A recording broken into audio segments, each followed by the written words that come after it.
Olá, eu sou o Rafael Gaspar, sou associado sênior do Pinheiro Neto Advogados, atuante na área do agronegócio.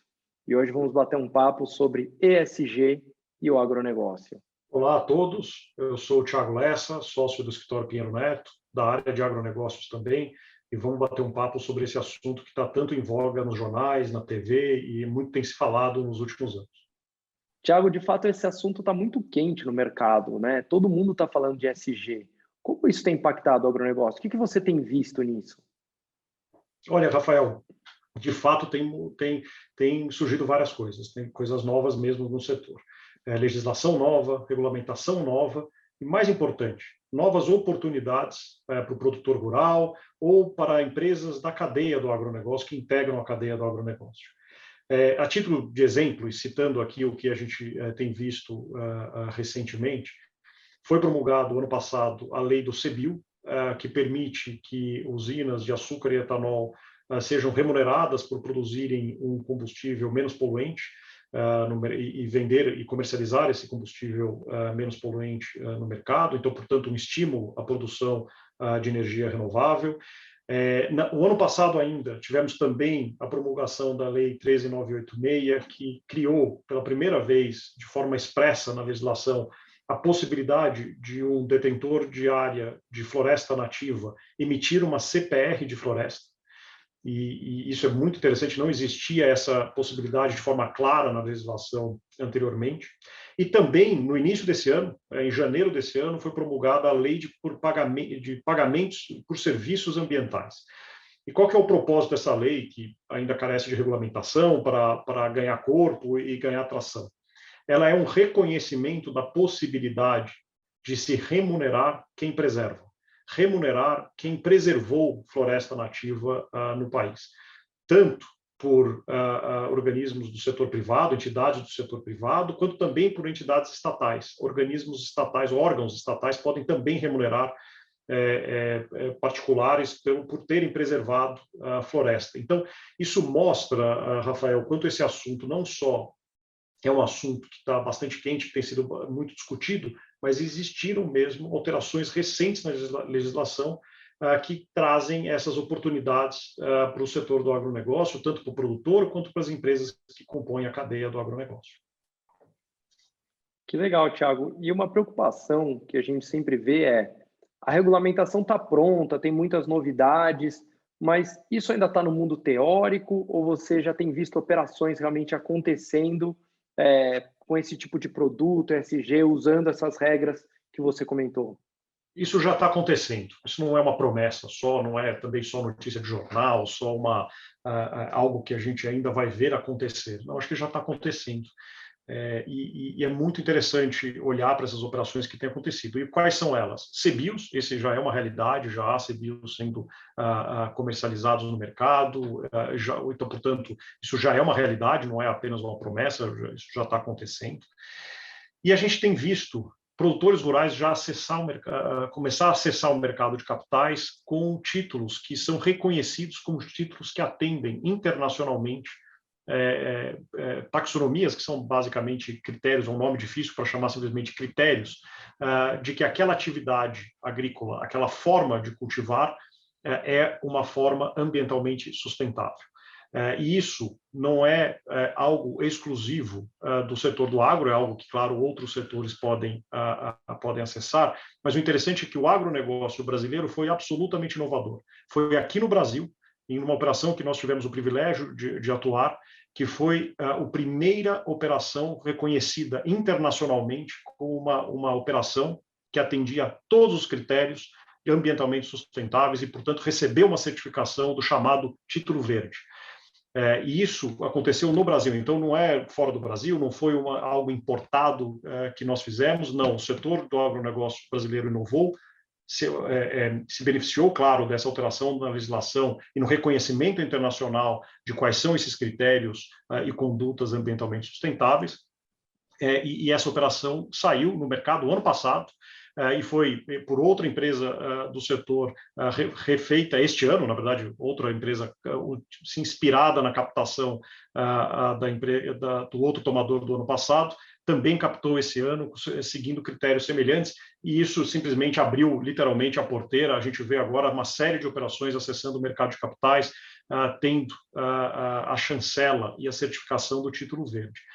E o que é o bacana contar de que essas operações já estão acontecendo, Rafael? Talvez é importante a gente mostrar um pouquinho da lógica do porquê que o ESG é algo não só quente no mercado, mas por que ele é importante para o setor. Por que ele é relevante, seja para o produtor rural, seja para as empresas da cadeia do agronegócio, ou do setor do agronegócio. A gente teve uma lógica durante vários anos, não só no Brasil, mas no mundo inteiro, que o cumprimento da legislação ambiental era algo olhado apenas pela punição. Então, se existisse algum descumprimento da legislação ambiental, ou se existisse alguma contaminação, o detentor daquela terra, o proprietário daquela terra, ou a pessoa responsável, né, pela atividade daquela área, era responsabilizada civil e criminalmente pelo dano ambiental. Essa onda, vamos chamar assim, ESG, dá a oportunidade da gente olhar para a preservação ambiental, mas muito mais do que apenas a preservação ambiental. A gente olhar para o cumprimento da legislação ambiental, não apenas como algo que é necessário se fazer para não ser punido, para não sofrer nenhuma sanção, mas, pelo contrário, como uma nova fonte de renda. E eu acho que isso talvez seja o divisor de águas para a preservação ambiental para o futuro.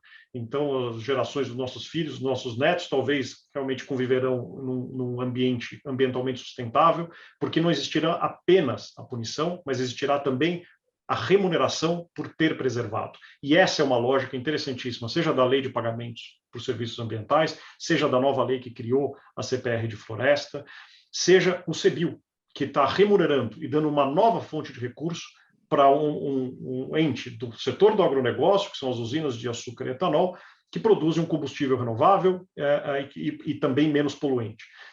E a CPR de floresta e mesmo a lei de pagamentos por serviços ambientais permitirá para que produtores de qualquer cultura do Brasil, não só relacionado à cana-de-açúcar, mas a outros setores do agronegócio, também possam ser remunerados e literalmente premiados por terem preservado floresta nativa do país. A gente está falando de um país com 65%, 66% de floresta nativa.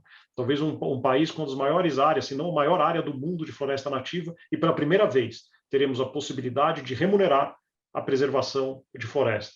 E dando, então, para o detentor daquela área, para quem cuida daquela área, não apenas o ônus de ter que cuidar daquela área, a obrigação de ter que cuidar daquela área, porque claro que isso continua uma verdade, mas daremos pela primeira vez a possibilidade dessa pessoa ser remunerada por ter preservado, dar a ela um incentivo econômico por ter preservado.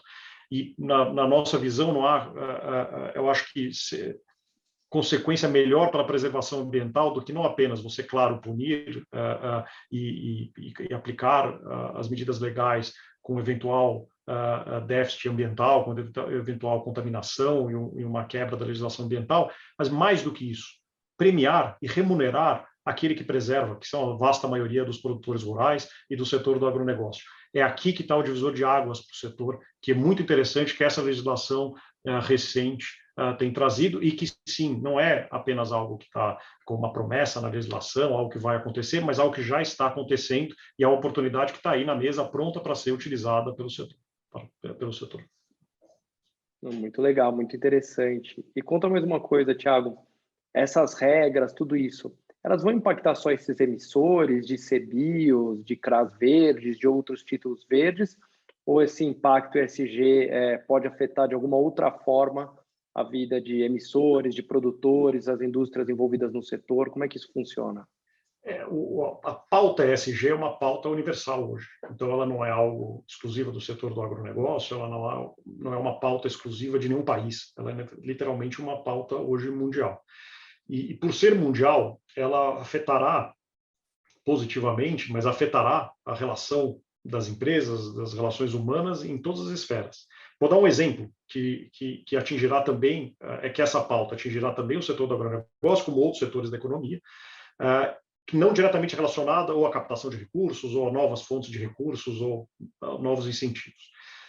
Existe agora uma regulamentação sendo discutida pelo Banco Central, que é uma regulamentação aplicável às instituições financeiras, E o que diz essa regulamentação? Que cada instituição financeira, no seu relacionamento com o seu cliente, e a gente não está falando aqui exclusivamente do relacionamento de concessão de crédito, a gente está falando de qualquer relacionamento, abertura de conta, ajudar no busca de um novo seguro, qualquer relação bancária, vamos chamar seja ela qual for.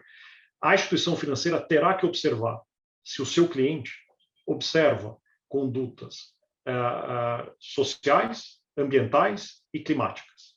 Esses 3 fatores entrarão na conta da instituição financeira de uma avaliação que ela terá que fazer, e isso implicará no eventual aumento ou diminuição para aquele, obviamente, cliente que seja cumpridor das normas, tanto sociais, ambientais, quanto de condutas climáticas, na sua relação entre banco e cliente. Então, isso vai, claro, também indiretamente afetar o setor do agronegócio, porque aqui não é só na hora de tomar empréstimo, acessar o crédito com a instituição financeira, ou mesmo com o mercado de capitais, mas principalmente aqui com as instituições financeiras diretamente, mas mesmo a relação de dia a dia. E as instituições financeiras terão que olhar isso tanto para os seus clientes quanto para os seus fornecedores. Então, isso acho que é um exemplo, Rafael, para mostrar como essa pauta ESG não é só universal, mas ela atingirá todos os setores da economia, incluindo as instituições financeiras, que indiretamente também chegará para o agronegócio dessa forma. Bom, Thiago, muito obrigado pelas explicações sobre esse tema do ESG, como ele impacta no setor, com certeza muito importante para todos. Eu que agradeço, Rafael, é um assunto super interessante que vai tomar aí a pauta de todos nós nos próximos anos e não será diferente no agronegócio. Muito obrigado. Obrigado, até mais.